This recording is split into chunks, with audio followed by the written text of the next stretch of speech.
दोस्तों ये सूरत शहर का पेट्रोल पंप है।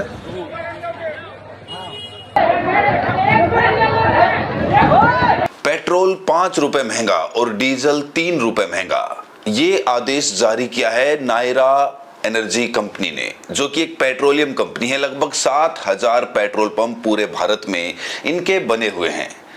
तो जाहिर तौर पर जो 7,000 पेट्रोल पंप्स हैं उन पर नई दरें पेट्रोल और डीजल की लागू होंगी। इसके अलावा जो भी सरकारी कंपनियां हैं उन्होंने अभी तक अपने रेट चेंज नहीं किए हैं। लगातार ये खबरें चल रही है कि देश में लॉकडाउन लगने वाला है, इसीलिए जो भी खबर आप सुने या देखें सबसे पहले उस खबर की पुष्टि, उसका सोर्स जरूर पता करें। जब तक सरकार की तरफ से, गृह मंत्रालय की तरफ से कोई आदेश पारित नहीं होता उस खबर पर यकीन ना करें, क्योंकि ऐसी अफवाहों को सुन सुनकर लोग लगातार पेट्रोल पंप पर पहुंच रहे हैं। पेट्रोल पंप पर भीड़ जमा हो रही है, इससे एक क्योस की स्थिति पैदा हो रही है। कहीं पर मारपीट भी देखने को मिल रही है, तो कहीं पर लोग अपने कंटेनर, अपने पानी के टैंकर और इस तरह के घरेलू सामान, रसोई का सामान, कुकर तक, पतीले तक लेकर पहुंच रहे हैं लगातार अपनी पेट्रोल भरवाने के लिए, क्योंकि उन्हें लग रहा है कि पेट्रोल अचानक से देश में खत्म हो जाएगा। दरअसल ऐसा हुआ क्यों?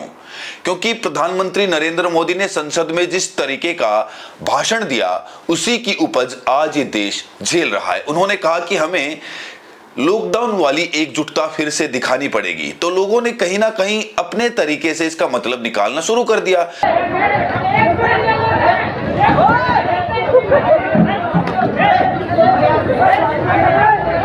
कुछ लोगों ने सोचा कि लॉकडाउन लगने से पहले आगाह किया जा रहा है, संकेत दिया जा रहा है कि अपनी व्यवस्था कर लो, और लोग जिस तरीके से लॉकडाउन में त्रस्त थे, दुखी थे, परेशान थे, लोगों ने सोचा कि कहीं ना कहीं दोबारा अगर वैसी स्थिति पैदा हो गई तो उससे पहले अपनी सारी जरूरी चीजें कर ली जाए।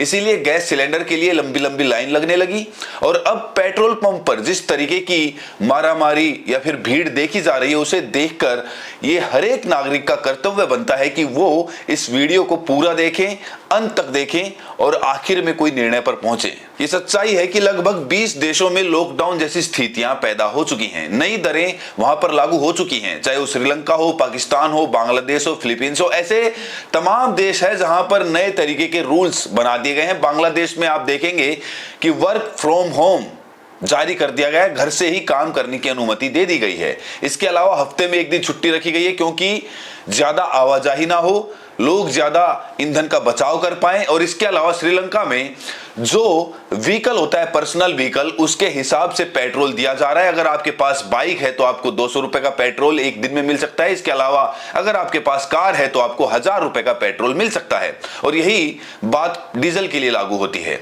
तो कहीं ना कहीं जो स्थिति ईरान, इजराइल और अमेरिका युद्ध के बाद पनपी है, स्ट्रेट ऑफ हॉर्मोज में भारत के भी क्रूड ऑयल के या फिर गैस के जो शिपमेंट है वो फंसे हुए हैं, अभी तक निकल नहीं पाए हैं। और उसी की वजह से जो भारत के पास स्टॉक है ईंधन का, एनर्जी का, वो लिमिटेड है, और लिमिटेड होने की वजह से अब लगातार दरें जो हैं बदलनी शुरू हो गई हैं, कीमतें बदलनी शुरू हो गई हैं, और आने वाले भविष्य में इसका और भी खामियाजा भारत को भुगतना पड़ सकता है। और ये नरेंद्र मोदी संसद में खुले तौर पर बोल चुके हैं।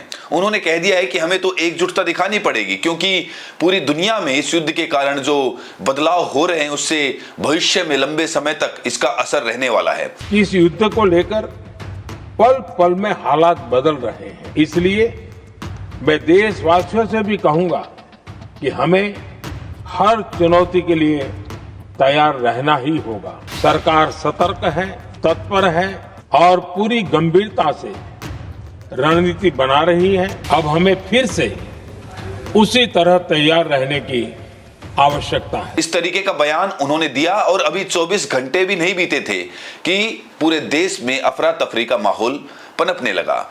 इंदौर की तस्वीरें देखिए, मध्य प्रदेश के इंदौर से लगातार ऐसी तस्वीरें आ रही है। इसके अलावा जो प्रधानमंत्री का गढ़ है गुजरात, वहां के सूरत से, वडोदरा से, अहमदाबाद से लगातार ऐसी तस्वीरें आ रही है जहां पर लोग अपने पानी के कंटेनर लेकर पहुंचे हुए हैं, उनको भरवा रहे हैं, तेल को स्टॉक कर रहे हैं। इसके अलावा 2-2 सिलेंडर लेकर गैस एजेंसी पर पहुंचे हुए हैं और उसको भरवाने के लिए लगातार जद्दोजहद कर रहे हैं, और जरूरत पड़ने पर मारपीट भी कर रहे हैं। हालांकि जो सरकार है उसने एक नियम पारित कर दिया है कि 35 दिन के बाद सिलेंडर भरा जाएगा, लेकिन लोग जल्दबाजी में, अफरा तफरी में जितना भी स्टॉक वो ईंधन का बना सकते हैं अपनी तरफ से वो हर संभव प्रयास कर रहे हैं। वहीं दूसरी तरफ मशहूर, जी हां, प्रसिद्ध कथावाचक देवकीनंदन ठाकुर लोगों को सिखा रहे हैं कि आपके घर के मर्दों में जान या फिर ताकत इसलिए नहीं रही क्योंकि आपने गैस पर खाना बनाना शुरू कर दिया। जब तक देश में चूल्हे से खाना बनता था तब तक हष्ट पुष्ट और बलवान होते थे। सिलेंडर की मारामारी चल रही, हमको तो ऐसा लग रहा है ये 2-3 साल ऐसे ही चलता रहा तो लौट के हम लोग वही सतयुग में आ जाएंगे कि बेटा चूल्हे पे रोटी बनानी। ये माताएं मान लो इस बात को, चूल्हे की रोटी से जीवन ज्यादा अच्छा था और धुआं होता था, बस एक प्रॉब्लम थी धुआं। लेकिन गैस की रोटी से कितनी बीमारियां हो रही हैं, डॉक्टरों के पास जाके इसका चेकअप करा लीजिए।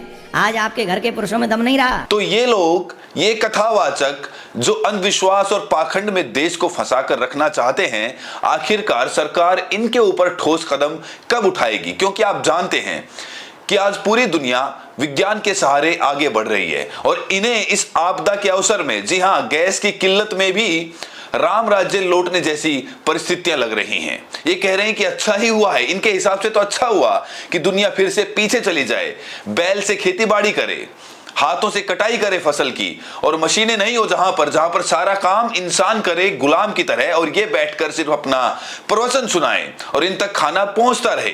जब खुद मेहनत करने की बात आती है तब याद आता है विज्ञान, और विज्ञान ही वो सहारा है जिसने इंसान को इतनी सारी फैसिलिटीज दी, इतना सारा ऐशो आराम दिया, वरना तो आप पीछे पलट कर देखिए। लेकिन ये चाहते हैं कि हमारे घर की महिलाएं लगातार चूल्हे में जूझती रहें, उनके पास और कोई काम ना हो, ना वो नौकरियां कर पाए, वो सिर्फ खाना बनाने का और घर बार का काम करती रहें। ये इनकी जो संकुचित मानसिकता है उसका एक प्रमाण देवकीनंदन ठाकुर ने पूरे देश को दिया है।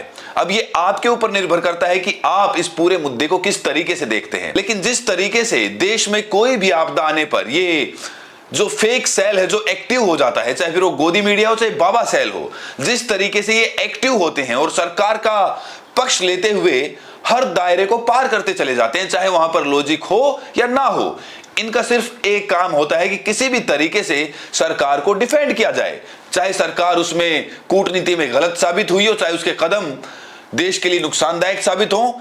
ये सबसे बड़े एक तरीके से आप कह सकते हैं कि देशद्रोही होते हैं, जो गलत फैसलों को भी सही बनाने के लिए कुतर्कों का इस्तेमाल करते हैं, क्योंकि तर्क तो होते नहीं है, तर्क तो खारिज हो जाते हैं, तो ये कुतर्क का इस्तेमाल करते हैं। इनके पास प्रमाण कुछ नहीं होता है, सिर्फ देश की जनता को अंधेरे में रखने के लिए ये ऐसे ऐसे बयान देते रहते हैं ताकि देश की जनता को लगता रहे कि हां, सब चंगासी, देश में कोई भी गड़बड़ नहीं है, सब कुछ अच्छा चल रहा है। लेकिन दूसरी तरफ आप हालात देखेंगे तो हालात आने वाले समय में जिस तरीके से श्रीलंका में, बांग्लादेश में, फिलीपींस में और तमाम देशों में हुआ है, जिस तरीके की परिस्थितियां पैदा हुई हैं, कहीं ना कहीं भारत में भी निकट भविष्य में एनर्जी क्राइसिस देखने को मिल सकता है। और अगर ये एनर्जी क्राइसिस भारत में आता है तो आप जानते हैं भारत की जनसंख्या विश्व में दूसरे नंबर पर है, और इतनी बड़ी जनसंख्या में अगर एनर्जी क्राइसिस देखने को मिलता है तो उसका एक बड़ा खामियाजा भारत को भुगतना पड़ेगा। जिस प्रकार कोरोना काल में भारत को भुगतना पड़ा था, जिस प्रकार वैक्सीन लगवाने के लिए लाइन लगानी पड़ी थी, जिस प्रकार नोटबंदी में लाइन लगवाई गई थी, जिस प्रकार हर बार लाइन लगवाई जाती है, ठीक उसी प्रकार इस बार पेट्रोल पंप और एलपीजी सिलेंडर के लिए लाइन लगनी शुरू हो चुकी है। अब ये लाइन कितनी लंबी होगी, कितने लंबे समय तक चलेगी, ये तो आने वाली डेमोग्राफी बताएगी। भारत के ईरान के साथ संबंध सुधर पाते हैं क्या? ईरान भारत को इजाजत देगा कि हम अपने ऑयल टैंकर्स या फिर जो एलपीजी गैस का भंडार है वो स्टेट ऑफ हॉर्मोज से भारत तक पहुंचा पाएं और देश की जनता को आश्वस्त कर पाएं कि हमारे पास पर्याप्त भंडारण है, किसी भी तरह का क्योस या अफरा तफरी मचाने की कोई आवश्यकता नहीं है। लेकिन भारत की जनता को भी यहां पर समझने की जरूरत है, जब आपके पास कोई खबर आती है तो सीधा उठकर पेट्रोल पंप पर अपने बर्तन लेकर तो कम से कम ना पहुंचे। लोग अपने पानी के कंटेनर लेकर पहुंच रहे थे, वहां तक भी समझ में आता था, लेकिन अब तो लोगों ने हद ही कर दी। एक जगह से तस्वीरें आई है जहां पर कुकर और पतीले तक भरवा रहा है पेट्रोल पंप पर जाकर, एक व्लॉगर हैं गुजरात के जो कि व्लॉगिंग वीडियो बनाते हैं और साथ में पेट्रोल पंप पर काम करते हैं, उन्होंने ये तस्वीरें साझा की और उससे पता चला कि किस तरीके का क्योस लोगों के दिमाग में भरा हुआ है, किस तरीके की इसीलिए कहा जाता है कि शिक्षा बहुत जरूरी है। शिक्षा ना सिर्फ पढ़ाई के लिए, ज्ञान के लिए, बल्कि जागरूकता के लिए। जब तक भारत का नागरिक जागरूक नहीं होगा, जब तक फेक खबरों को दरकिनार या फिर उसकी पुष्टि करना नहीं सीखेगा, तब तक वो ऐसे ही अफवाहों का शिकार होकर इधर उधर अफरा तफरी मचाता रहेगा और उसका खामियाजा पूरे देश को, पूरे प्रांत को भुगतना पड़ेगा। ये कड़वी सच्चाई है दोस्तों। बाकी आप इस मुद्दे के बारे में क्या सोचते हैं? तमाम तरीके के जो क्योस पैदा हो रहे हैं, जिस तरीके से पेट्रोल और डीजल के दामों में इजाफा कर दिया गया है, 5 रुपए पेट्रोल और 3 रुपए डीजल में बढ़ोतरी कर दी गई है नायरा एनर्जीज की तरफ से, तो आपको क्या लगता है, क्या आने वाले दिनों में सभी पेट्रोल पंप पर जो पेट्रोल है या फिर एलपीजी सिलेंडर है और भी ज्यादा महंगे होने के चांसेस हैं? अपनी प्रतिक्रिया कमेंट सेक्शन में जरूर दें और साथ में उन लोगों तक ये वीडियो शेयर करिए जो लोग अफरा तफरी में पेट्रोल पंप पर भाग रहे हैं अपने बर्तन लेकर, अपने कंटेनर लेकर, और जो लोग भी क्योस की स्थिति में हैं। सच्ची खबर फॉरवर्ड करना आपका फर्ज बनता है, आपका योगदान बनता है। इसीलिए एक क्लिक में सिर्फ 1 सेकंड का वक्त लगता है, व्हाट्सएप पर 5 लोगों को शेयर हो जाती है। बाकी आप ये वीडियो कहां से देख रहे हैं वो भी हमें बताइए। बहुत बहुत शुक्रिया।